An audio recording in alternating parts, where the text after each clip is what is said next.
Yo, what's going on, guys? My name is Sighlent, and welcome back to the channel. I appreciate you being here. And guys, listen to me.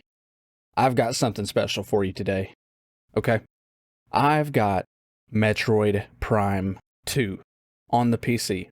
Okay? I figured out a way to emulate this game all the way back. It's a GameCube game originally. Alright, this game is 17 years old. Now I know what you're thinking. Why in the world would you go through the trouble of trying to emulate a 17-year-old game on a brand new PC? And honestly, the reason is, guys, is because back when I was a kid, I used to play the hell out of this game. I mean, I've probably sunk a good few days into this game, and I realized that I never actually made it very far. In fact, I don't think I made it past the first, hour and a half of this game, despite how much I played it when I was a child. Turns out I wasn't very smart. But I wanted to go ahead and revisit it and see if I could finally finish what I started so long ago when I was a kid. So that's going to be my journey for the next couple of days, is trying to beat Metroid Prime 2. And I'm going to do so all in the comfort of my own home and go ahead and record it so that way you guys can come along on the journey as well. So if for any reason that you guys like this sort of episode and that you like the game and you like seeing me play through it, then make sure that you leave a like on this video.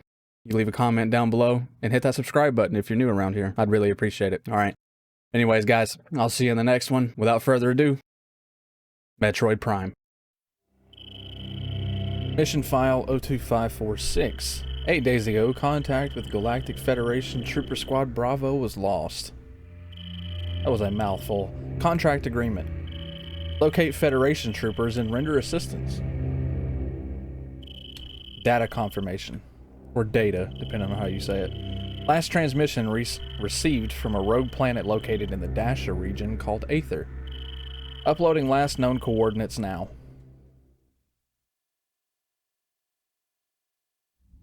Oh. It gets me how bad the cutscenes look, man. So with this being emulated, obviously from, a GameCube to a PC, I think the original resolution that the game ran in was 640p. If that, so everything is wide scaled to fit my monitor. So everything is super pixelated. Only in the cutscenes though. The game itself actually looks pretty good. The cutscenes are the worst looking part of this game.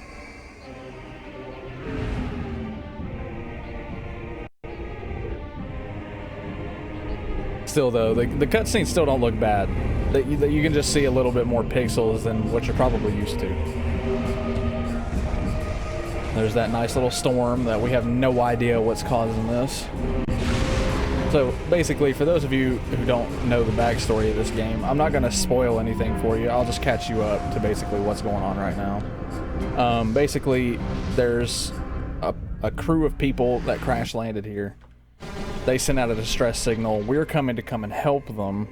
However, we did not know about the storm that disables spaceships every time that they come through the atmosphere. So the same thing happened to our vehicle. So now we are also stranded on the planet. But our main objective is to still go and find the crew that sent the distress signal in the first place. And this is us. Good old Samus. Not Zero Suit Samus. Zero Suit is underneath Prime Suit Samus. Return to your ship to save your game and recharge your energy. Now, there are other save game files, places that you can find, but one of the main places you can save is at your spaceship. Like I said, this game actually doesn't look too bad. It definitely could look better, obviously. I mean, this game was made 17 years ago, as I explained in the start of the video.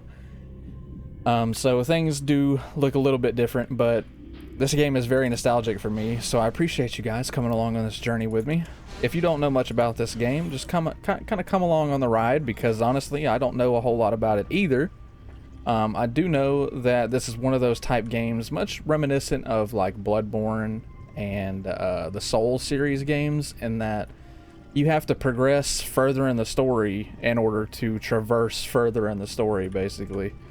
So in order to open these sort of doors, you can take out a scanner and scan things. Now, this scanner is a big part of this game. The main thing that it does is it gives you information about things, and it actually unlocks a large majority of the playable area in the game. So here you'll see that it says unable to interface with the door's control system, cannot translate alien text. To access the door's controls, you will need to update your translator files. The only way that we can do that is to go and find something that can update our translator files in order to progress story or unlock secrets, depending on what's behind that door. Truthfully, I have no idea. Genuinely do not know. And obviously, with us being on an alien planet, it does mean that we will encounter alien-like forces. As you can see, these things right here, I believe they're called the Ing, if I remember correctly. Not entirely sure. So once again, we pull out our scanner. Gate will remain open once activated. And then you have to shoot these little locks, and then the gate will open. This game is just really, really cool, though. I really missed this game.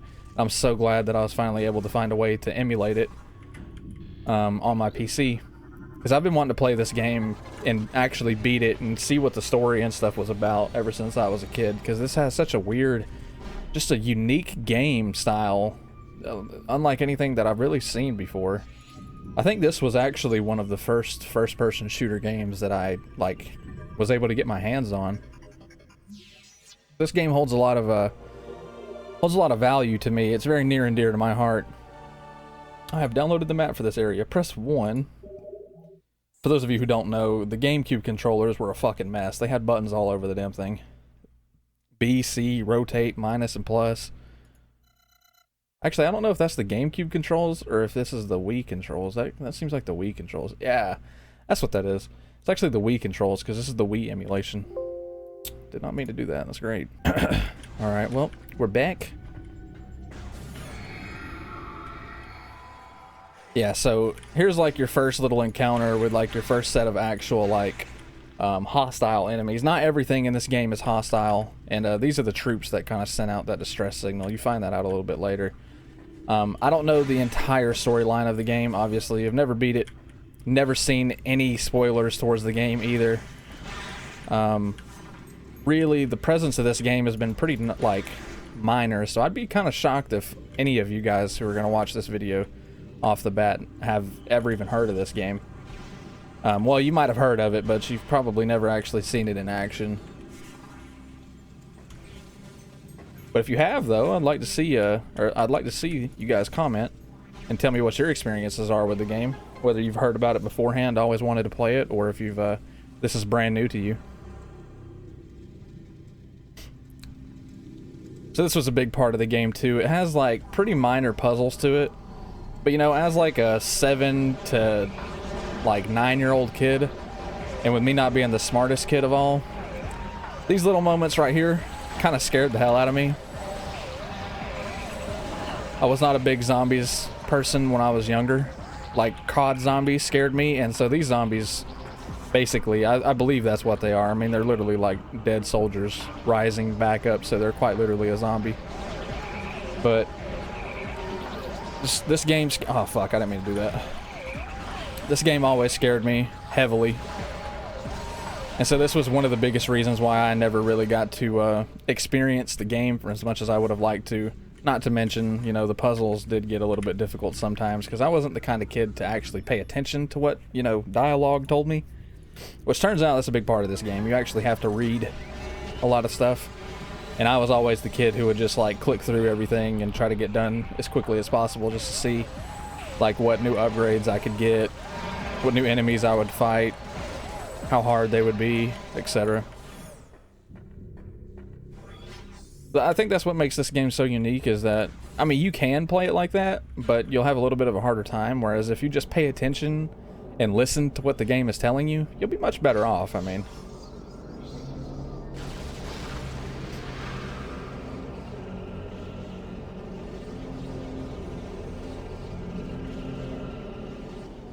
I have no idea who that is.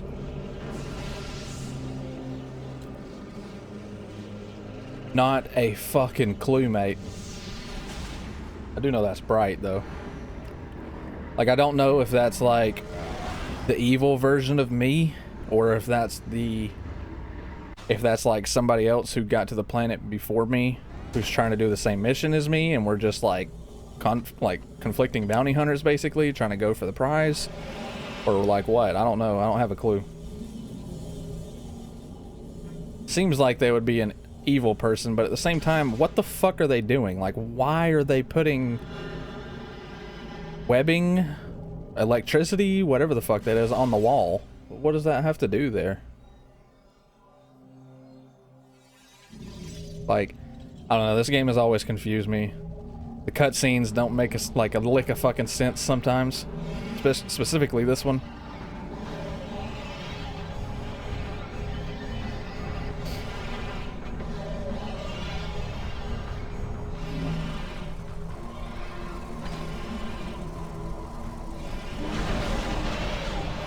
We somehow made it out of that by the skin of our teeth.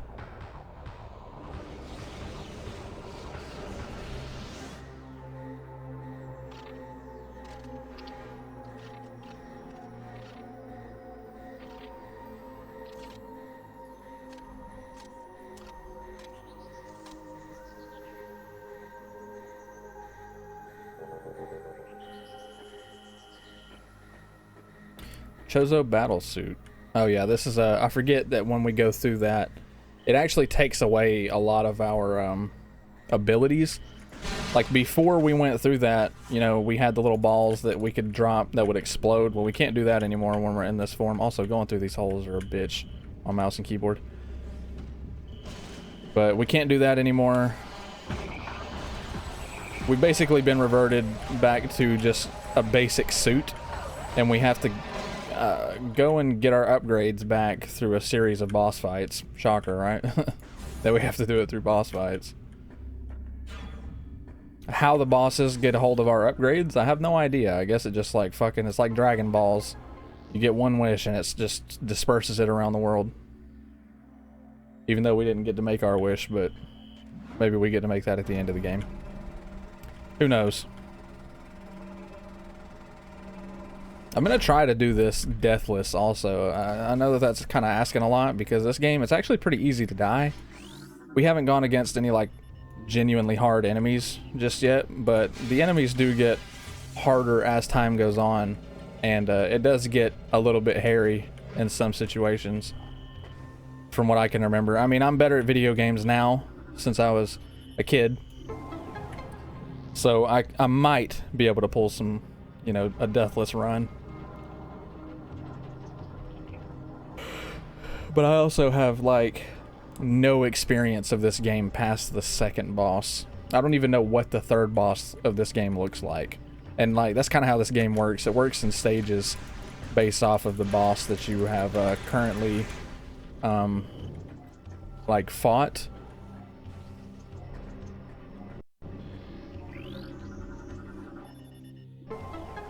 Bup, bup, bup, bup. That's such a nostalgic sound for me, man. That fucking noise. That's one of those sounds that I will never forget for the entirety of my life. I could be 90 years old and walk down the street and hear that sound and know exactly where it's from. Like how I just assume I'm still gonna be walking around when I'm 90. These little things, I've never figured out how to open these doors. I don't know what the fuck is behind them. I guess it's like a, yeah, it's a portal. I don't know what like the point of the portal is. Obviously there's a lot of unturned and what's the metaphor for that? Unturned stones. Hiding a lot of secrets. Look here, fucker. Local save beacon is active. Don't know what that means, but okay. Save station located. Okay. Beep, beep, beep, beep, beep. Yeah, I knew that we passed this save station. I remember that save station being there. It's not a big deal. We'll pass another one pretty soon. Go ahead and scan this terminal too.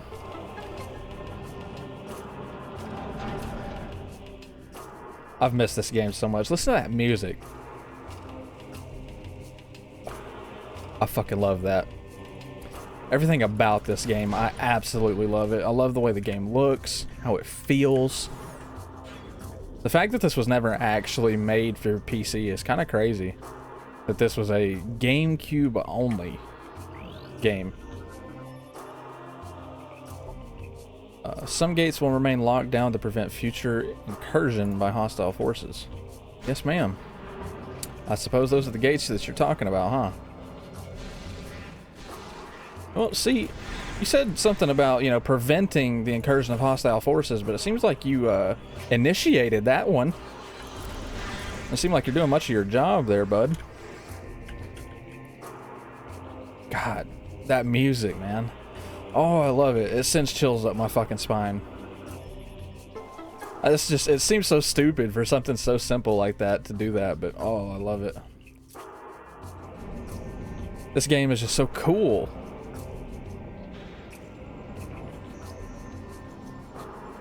Alright, so we enabled that. That was a long cutscene just to show us that. Transmission failed due to atmospheric interference. Fuck, I couldn't read that. Excuse me. He was supposed to die. Well, they didn't even hit me once. Not one guy hit me one time.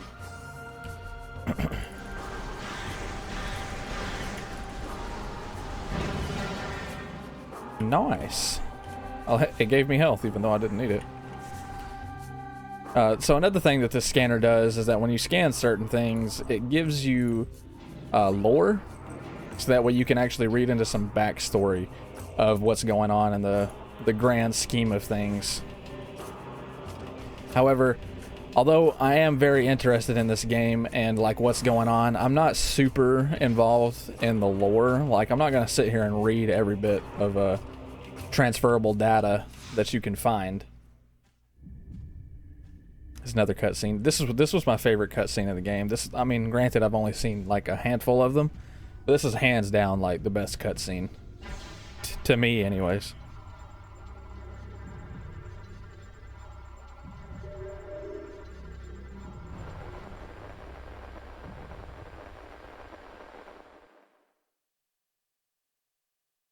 Final report: GFMC Task Force Hercules, or Heracles. While on patrol in the Dasha system, we engaged an unknown space pirate frigate. The enemy frigate was crippled, and it crashed on the planet Aether. We followed the pirates, but our ship was damaged by a storm as we entered Aether's atmosphere. Would you look at that?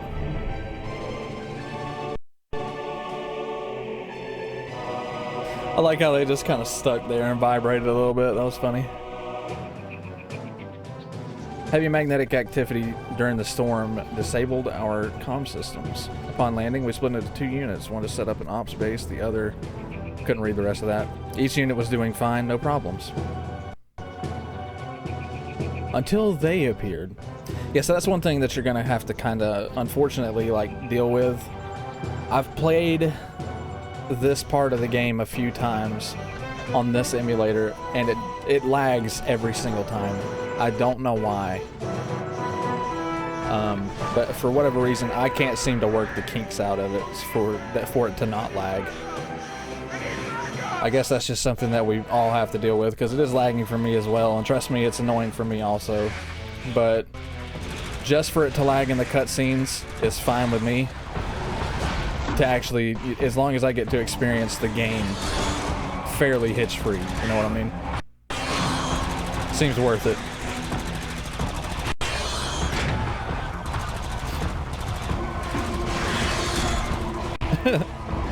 That dude got completely blindsided.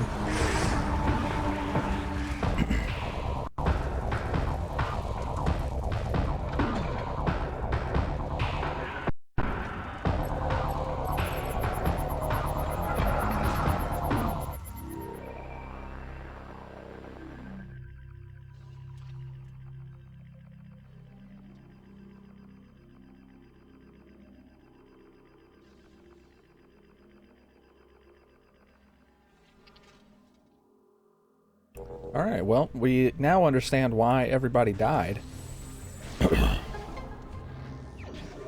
Missile launcher acquired.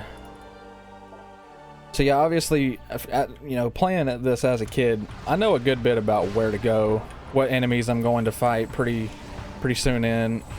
It's going to be about second episode of this before I start getting into territories that I've just never like actually seen before, or enemies that I've never seen before, for that matter.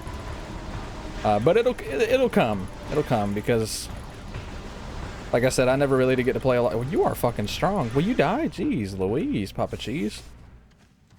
I never did get to play a whole lot of this game, so of course it's not going to take long for us to catch up to where my knowledge is extent reaches, or where its limits reach. Power restored. This thing right here is cool. It's like a little launcher, and it throws you into that disc right there in your ball form. It just looks cool. Seems very fun. Woo!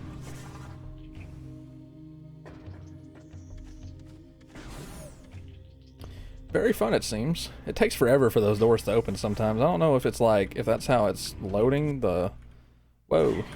If that's like how it's loading the next little bit of terrain, or what's going on with that. Let's see. Go ahead and scan this. That'll unlock that for us so we can get up there on that ledge. I remember going through this area, and this area right here that I'm about to enter was one of the most confusing areas for me. And I'll show you why. Mainly you have these guys that spawn, and you can get rid of them. But I want you to look at that. What's your first thought when you look at that?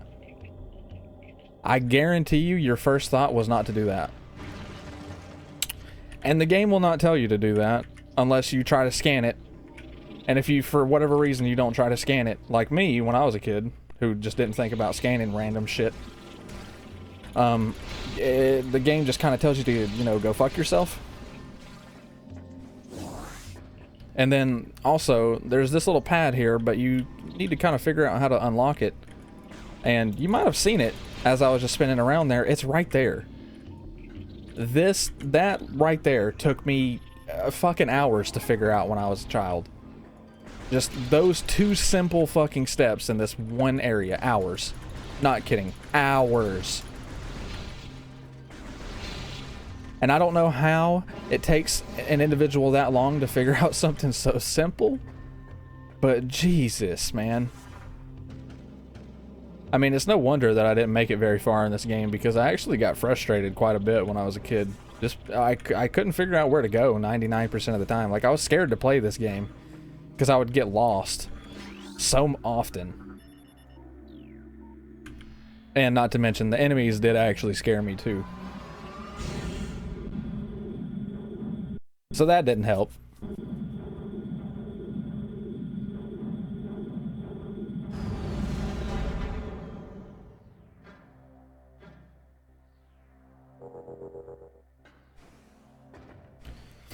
These guys right here are the unfortunate passerbys that got caught up in whatever the hell's going on their planet. These guys will hurt you, but they're actually passive aggressive. And right here is actually one of our secret save stations, but I'm not going to save just yet, because we're going to fight our first boss right here.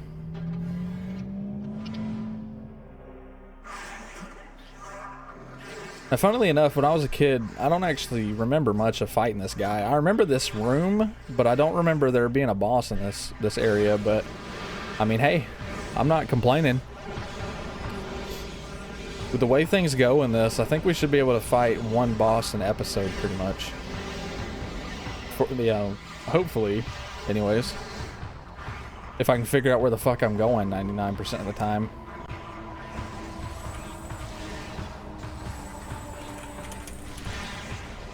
Ooh, okay. So wait, does a full charge kill you? It does, okay. So it just takes a little bit longer to try and kill you guys. Gotta be a little bit more accurate also, huh? There we go. I never knew that, actually. A full charge from the cannon will kill them.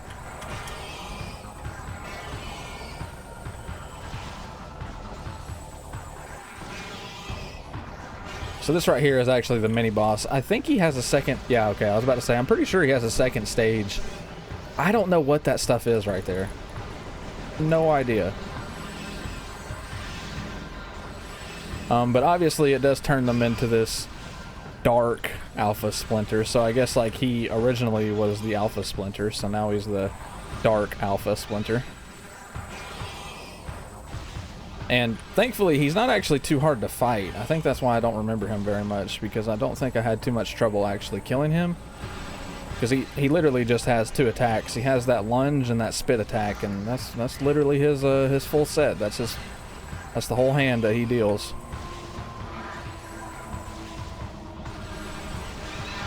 And that's it. That's all you gotta do to beat him, is just kind of, you know, hold A and D. Dark Alpha Splinter defeated.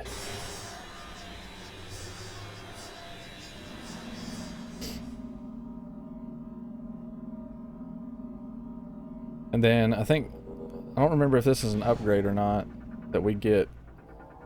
If it is, I don't remember what it is.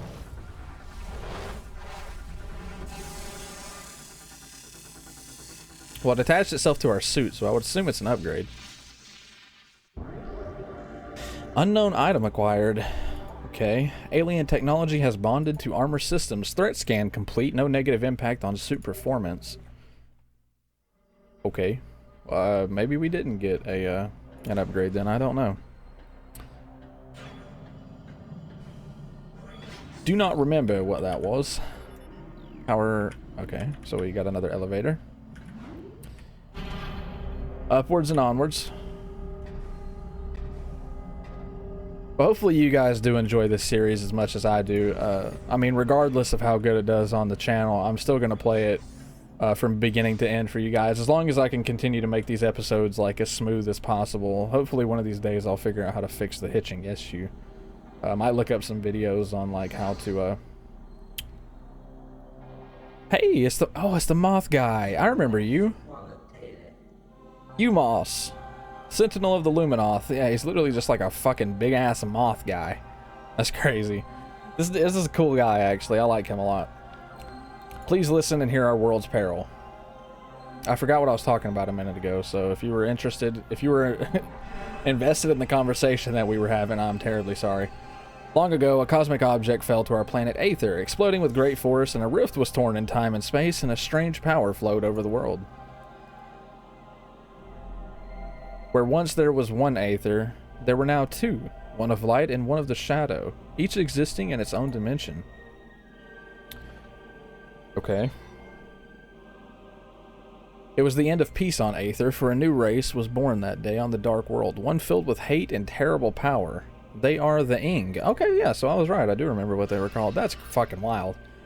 The Ing are creatures of shadow and darkness, knowing nothing of peace or mercy. For decades we stood against them, yet we now lie on the verge of defeat. When Dark Aether was born, our planet energy was divided, half for our world and half for theirs. How are they getting to your world, though? Should one world gain control of this energy, the other will perish. Because he said that they each exist in their own dimension, so how are they traveling dimensions to invade your world? Like, I don't know, that just seems like a little bit of a plot hole. Before you arrived, the Ing had stolen a device from us, one that collects planetary energy, and with it, they have weakened our planet to the verge of collapse. Are you pointing at me? But fortune smiled upon us this day, for the energy transfer module is now bonded to you. With it, you can help us restore our world. Okay, so that's what we got from that Alpha Splinter, was the, that glowing orb. Should we fall, the Ing will look to the stars for new planets to ravage and conquer. Fuck. Your species could be their next victims. The Ing have taken our energy to 3 temples on Dark Aether. Find these temples and transfer the energy from them to our own. I have updated your map system with the location of another temple. There is knowledge there that can help you on your way. Please don't mess around with my stuff. I have also updated your translator module. You can now access devices and doors coated with violet holograms. Many lands are now open to you. Okay, sweet. So now we can actually open the violet doors. I don't remember ever, like, this dude giving us that ability. I thought we, like, unlocked that from a boss, but I guess technically we did. Prepare well for your journey. The Ing know you possess the energy transfer module, and they will try to recover it at all costs. Return to me once you have restored the energy to a temple. I will aid you as I can. You gonna give me an upgrade? May the light of Aether shine upon you. Energy fully replenished. I wasn't damaged, but I appreciate the offer. Poop, poop, poop. I remember that. He's got this like little force field around him. I thought it was pretty cool. I just had a stroke trying to say that. Sound like Porky the Pig. Okay, yeah. So now we can actually scan the Violet Codex to unlock those doors now, as he was saying. So let's go ahead and do that. I think there's a violet door in this room that we just came from that Alpha Splinter fight, and I guess we'll go through there and see where that takes us. Yeah. All right, go ahead and start scanning. Pathway to Aegon. Nice, nice, nice, nice. So obviously, if we go back to the oh hell, you're kind of strong. If we go back to the start, there's a bunch more of those like purple doors that we can open, but eventually we'll be forced to go back to the start anyways, I think. Because I don't see why they would give us the opportunity to do so if we didn't actually have to. Because a lot of games, you know, you just continue on one path and then it's like, alright, well, yeah, hopefully you're prepared for what's about to happen because you can't go back. This game isn't like that though, which is pretty cool. Pretty much everything is open to you. At any time, you can go back to your spaceship if you wanted to. If you want to make that, you know, journey, it gives you the option to do so.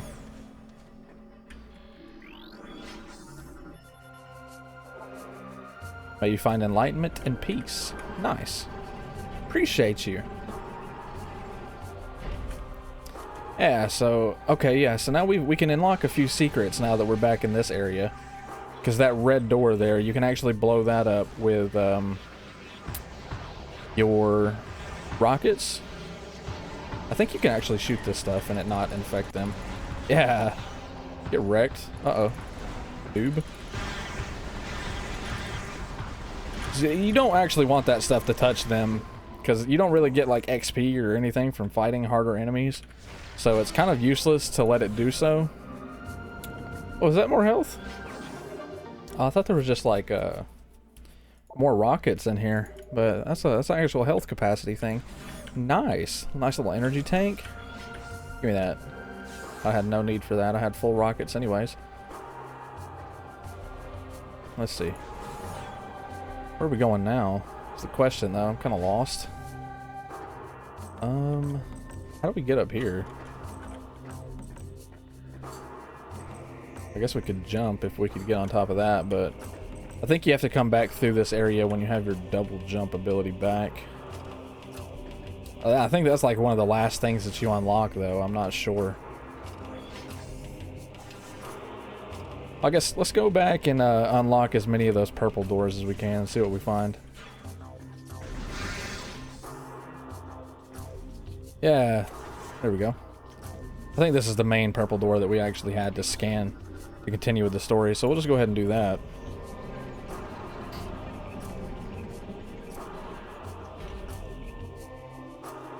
Unfortunate. Luminoth data pack translated. J.F. Mee's Testament. Refer to your logbook for further review. Do that much, much later, to closer to never, in fact. But I'll just take your word for it. Actually, okay. I kind of wanted to see what like the outside of the world looked like. Which, I mean, obviously it's nothing to gawk at, but I mean, you know, back in the day, these were like space age graphics, man. Look at that. Is that gonna open something, or is that just like lore? Okay, that's just lore.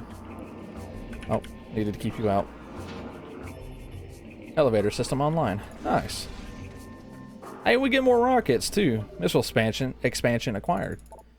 Maximum missile carrying capacity increased by 5. Nice. Now we can carry 10 missiles. That's what I like to see. Let's go up, I guess. I think we came in through that blue door there. Oh, this goes down. Okay. I thought I was gonna go up, but fuck me, I guess.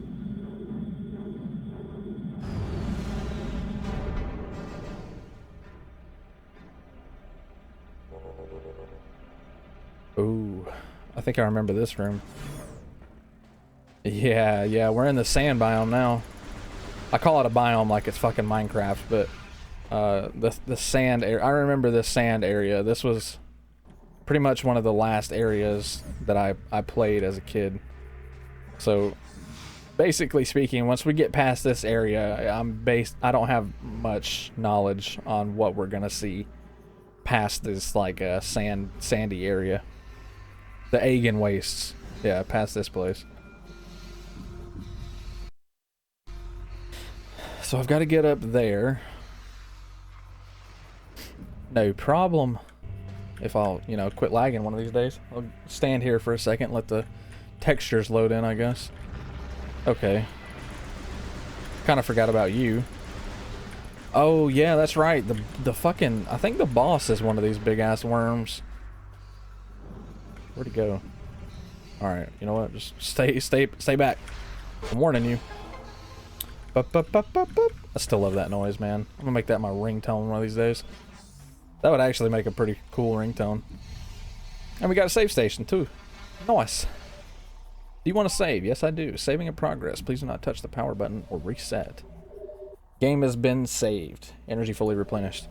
Well, I guess now that I found this save station here, and that we've officially killed our first boss and made some good progress into the game, I'm going to go ahead and end the episode where it's at, guys. Thank you so much for watching, especially if you watch from beginning to end. Leave a comment down below saying, just leave a comment down below saying Samus if you watched it from beginning to end, and I would really appreciate it to let you know, to know that you guys are very invested in the series, and that'll be my way of figuring that out. So anyways, guys, I'll see you guys in the next episode whenever I'll post that, but until then, see you later, stay safe, and as always, I'll see you later.